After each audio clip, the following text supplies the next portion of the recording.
Okay, we're going to start with the duct from VAS, or PIP. Two sides to the duct. One is inside, one is outside. You can tell the difference by taking one of the other parts and hold it upside down and right side up. This is the outside, it's white. If you hold it up against the inside of the pan, it's gray. So this is the inside of the duct. If you look on this one over here, the color is tough to see, but it's actually white on white here. These are the same color. So this is the outside of the tray, of the duct.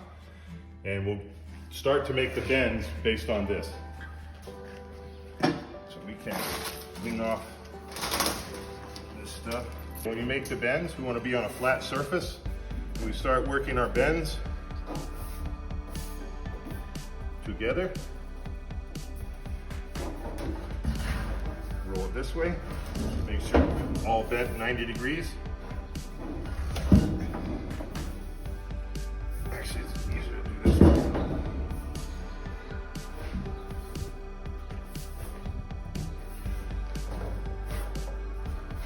We don't want to overbend it. Now we bend this one. If you have a solid flat surface, it's better because you can slide your handle on there. Now, if you look at the holes, this is a bigger hole, this is a smaller hole. This has to be underneath this. The next one we bend. Be careful, this stuff is very sharp. Lift your hands, don't slide your hands. These holes will line up, just like that. The holes line up. You don't have to put a lot on there, they're very, very quick.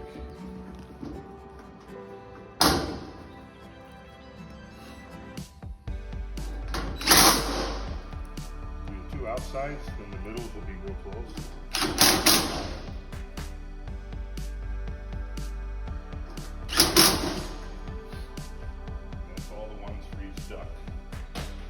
At this point, it's ready just to stand up and wait, because you're going to have somebody, a team of people doing these bends.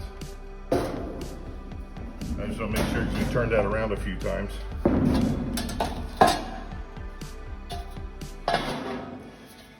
Right in this light right here is actually even more difficult to tell.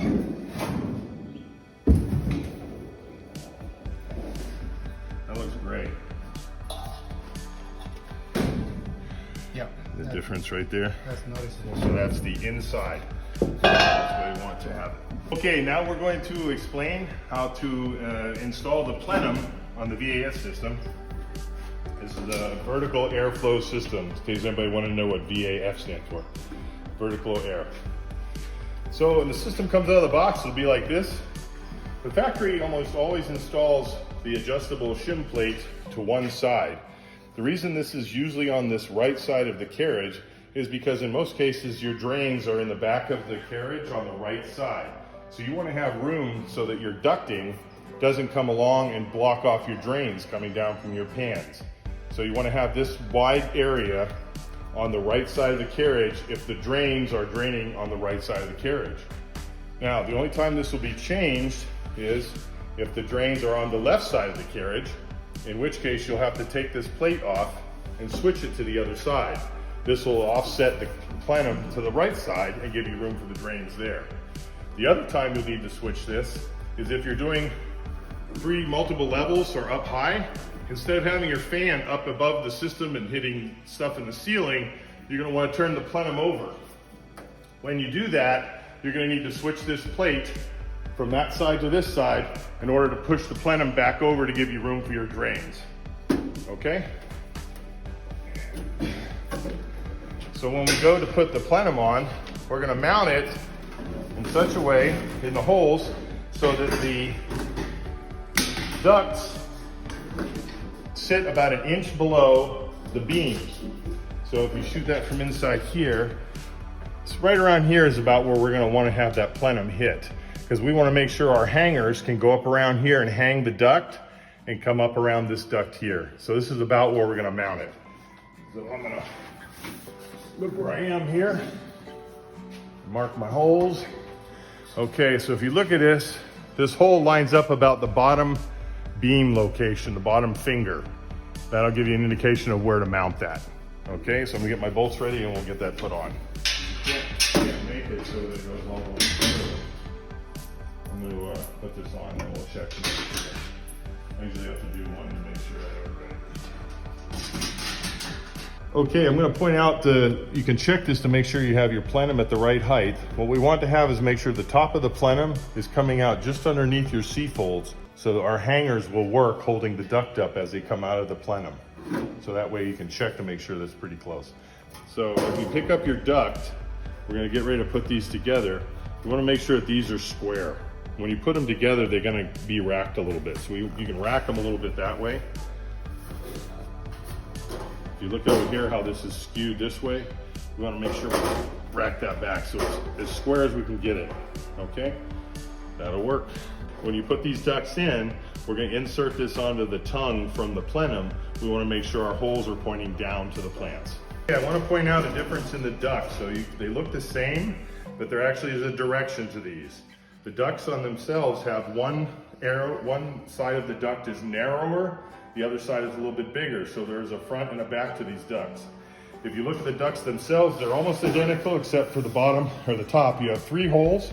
The 3 holes is the male. The male end should be pointing to the rear of the system. The female end has 2 holes and will be receiving the male.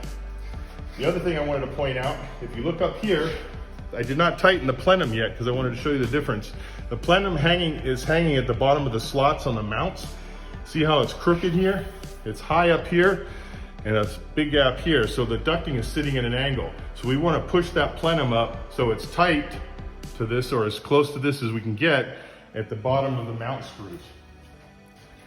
So we're going to push this plenum up.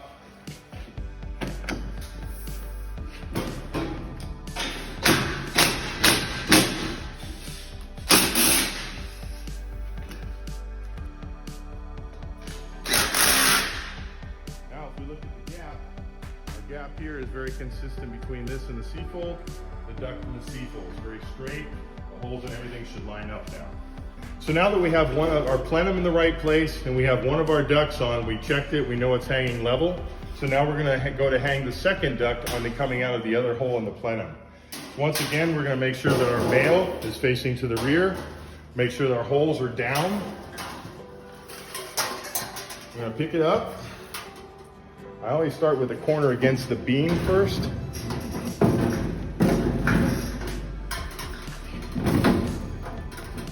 Should slide right on. Slides on good. I'm holding it up. Now we're going to use a hanger to hold it. So the hangers operate, they hook into the C-folds. Going to go up under the front, from the front, and hook the back edge of the C-fold. Bring it underneath. Hook the top edge of the C-fold in the clip and let it hang. And there it is. And you want to make sure that you're pretty straight. And now we'll go to putting all our screws in to mount the ducts for each section. In the field, normally you would have people putting these together in 8-foot sticks so they can do a whole section at a time. It's much faster to put in a large room, but for the demo here, this one at a time is fine. Tap it into place. Those screws go right up in there. 2 screws here. Come around the other side. We'll have 2 more screws. Now, in this side here, you want to slide it over so that your holes line up. There it is there. Now, on this side here, you're going to use a longer extension to get through here. So normally a long extension would go right through there and put it right into that hole. I'll get one later, but we'll put that together after that. Let's go ahead over here. Make sure this duct is in the right spot. Holes are lined up.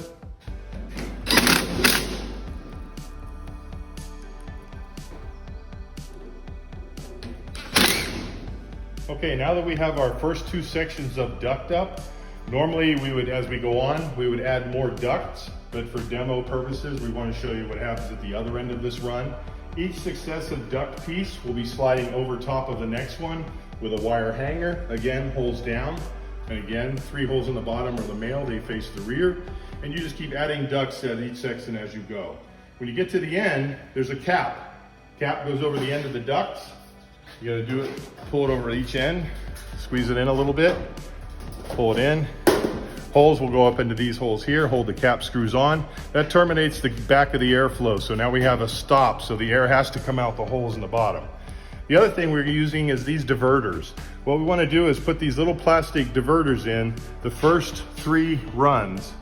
And what that does is as the air blows in from the front, instead of forcing air right in these first holes, it blows the air and further, it forces it down farther. It changes the direction of the airflow, which gives the ability to put air into each one of these holes evenly. So we're gonna slip this up inside here. There's a little tab that goes on, slip it in, that's all it is.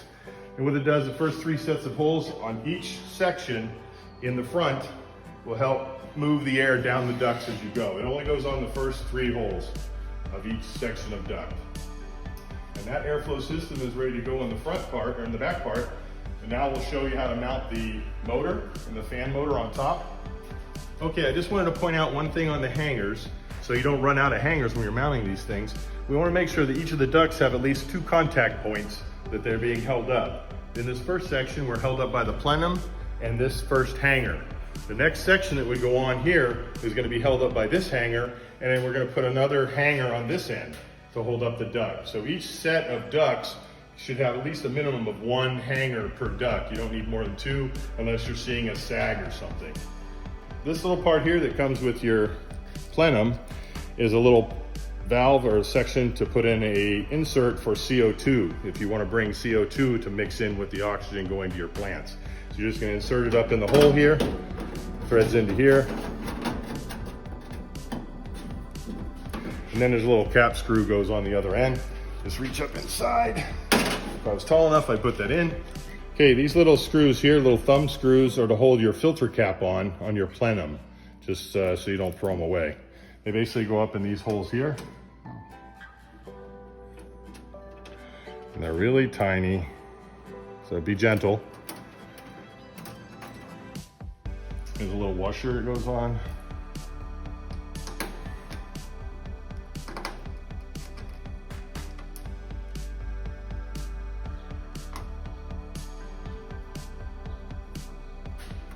Just a little thumb screw, start that there. And you'll take your filter cover. You want to put it out so this edge here you can hold when you want to lift it. Put it behind the washer. Behind the washer. And just spin it down and snug it up. And again, it's so we can keep the air in the duct system and not blowing out other holes. You notice the holes are notched out for each rivet. So when you go to do the plenum on the top, because the plenum will be turned upside down, it'll be kind of counterintuitive, but you want to put it in the exact same way. So you're going to slide this up from the bottom so that the rivet holes are all covered. So we're going to set the motor on the plenum now, but I wanted to point out to identify the direction of the fan motor to make sure you know which way the air is blowing. Otherwise you're going to put the fans in upside down. So if we look at this, we can see the impeller. The impeller is I don't want to say top and bottom because you may turn these over going in the top unit. So the impeller is where air comes in. So there's a cover that goes over this. We're going to put that on later. It's a grate that covers this to protect the intake. Okay, so now we're going to pick this up. We're going to set it right on top of our hole for our plenum, or make sure our controls are straight. Look at it from the side, looks good.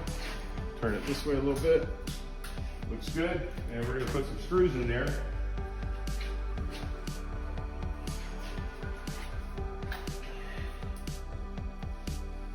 To hold our fan motor on. So we like it, it's nice and straight.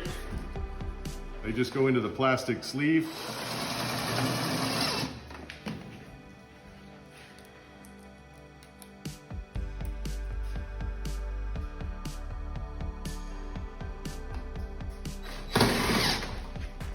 Because again, we want to try to minimize the amount of air escaping here.